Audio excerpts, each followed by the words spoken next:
We are going to start a boat trip.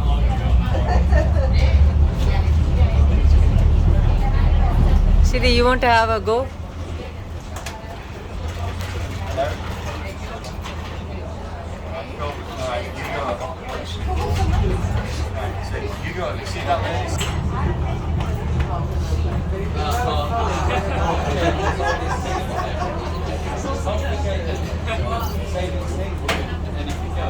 Shall we go top? Well, good afternoon, folks. Welcome aboard the London Rose for our journey upstream.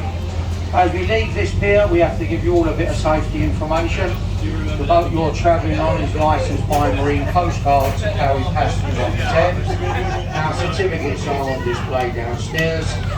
On board we carry inflatable life rafts, individual life jackets, and as we're travelling we're talking to all the boats working today. If you want a drink, the bar is open all the time. As we cruise up into London, we point out a few places. So we're going underneath Tower Bridge, the first bridge in London, which opened in 1894. As we go through the bridge, guarding our city on the right, we have the Tower of London. There are 26 towers and turrets. Every one of them has its own bit of gruesome history. But look behind the tower, you can see all the monuments to money, all the glass towers on the new city skyline. Now over here on the left, where all the people are, they're outside what used to be the Lord Mayor of the Mayor's office.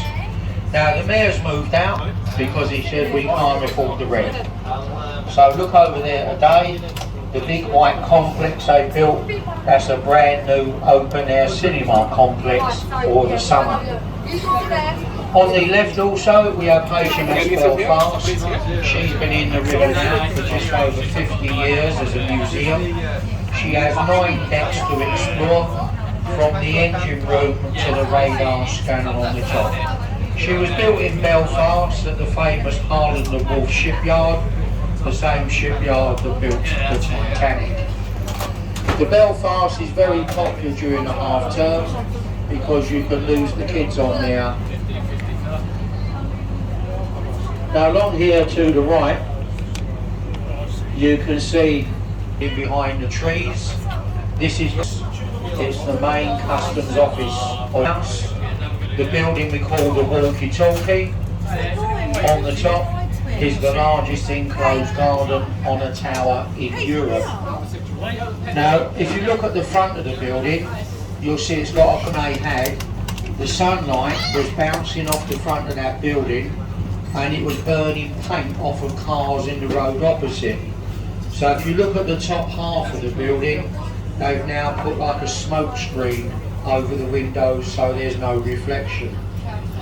If you've never been up that building, there's 4 very nice restaurants and a viewing gallery which is free of charge. But if you've got lots of money, you can go up the Shard, because the Shard will charge you £30 each. Now if you look along the left, bridge in front of us. Now this, the last one we sold as a jigsaw puzzle. It was literally taken apart stone by stone, shipped out to the United States and rebuilt at Lake Havasu City. This is the new London Bridge, opened 1973. Look under the arches of our bridges, see all the black boxes, all the new digital floodlighting that will come on tonight, so the whole of the river will be painted in mauve. On your left, in the gap, we have Southwark Cathedral, the second oldest place of worship in London, where John Harvard was baptised, the man who founded Harvard University. In the next open space, we've got the replica ship, but it is a nice place to take the younger children. Behind the grey warehouses on your left is Winchester Wharf. The bishops of Winchester own the land. They had a private prison called the Clink. So if you've heard the saying, being sent to the Clink prison's underneath the round glass building on your left. So we're going underneath Cannon Street Railway. Look over to your left in the corner of the bridge. One of the busiest pubs in London is the Old Anchor Tavern. Been a tavern on that site since the early 1600s. Now in front of us we have Southwark Bridge, one of the least used bridges of London. But if you look across the bridge on the right, when we go through the first building, it's a lovely colonnaded building. It's only about 25 years old. But when you look at the roof, there's a badge. It's the badge of the Vintners Company. Now they have a terrible job in there. They have to test and taste all wines, beers and spirits imported into London. There is a queue for their job, about 5 years. Now, on the right, can you see this little white building? Look at all the posh chandeliers inside there, look. £25,000 each they are. Italian crystal. They bought them off a man called Delboy. He was passing by at the time. So, on the left, this massive complex, this is the Shakespeare Center.